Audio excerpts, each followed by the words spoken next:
So we talked about the outer court. And when someone comes into the kingdom, right here is where I'd say 90 to 95% of Christians spend their life. And I know that we go kind of back and forth sometimes as we spend time with the Lord. But the thing is, if you get to here, that deep place, you can walk out and continue to pray without ceasing. It's called the communion of the Holy Spirit.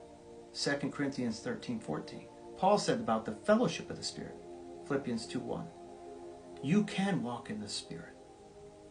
That's why we spend time in private prayer, so we can come out with public prayer.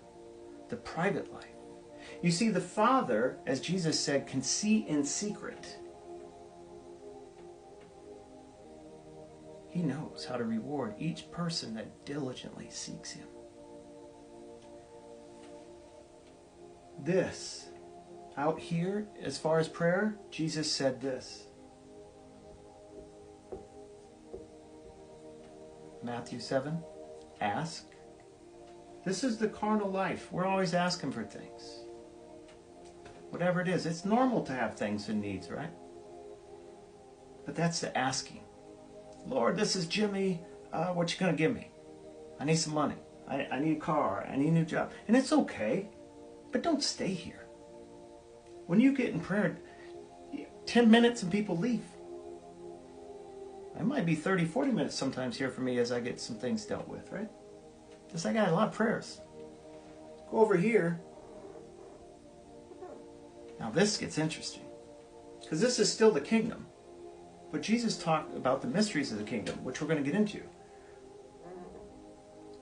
You guys probably know. Okay, this is the soul. That's the spirit. Ask, and then he says seek. Jeremiah 29:14 says, you will find me when you seek for me with all your heart. This area is where we pour out our soul.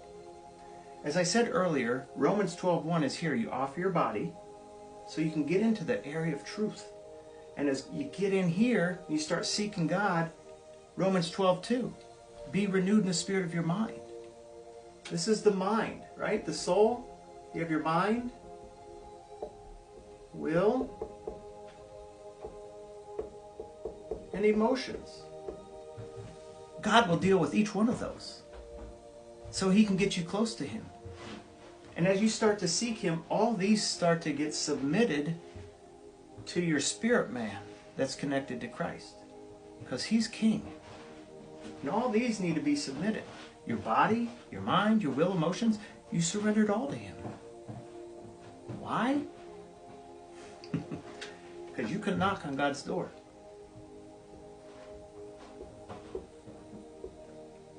Ask, seek, knock. That's why I said they only went in when God opened this veil. Because He says knock. You don't run into royalty. You don't go into their presence just out of the blue. Remember Jesus taught about this guy showed up at a wedding ceremony with the wrong clothes? You just don't run in there. That's what that parable's about. We can't get things the cheap way. God isn't cheap. Salvation's free. Right here. These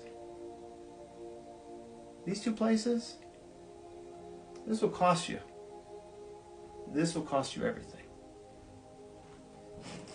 Everything. The more you practice getting here, the more you understand the dying of self. Jesus made it clear, no one can follow Him unless they lay down their life, pick up their own cross. Whoever loses their life for His sake shall find it. Going back here, back and forth in these two positions, living soulishly as a Christian and then maybe carnally, this is misery. This is no fun. You want to get to where the payoff of being in His presence. It's incredible. Does that make sense? Ask, seek, knock. Right? Okay. All right.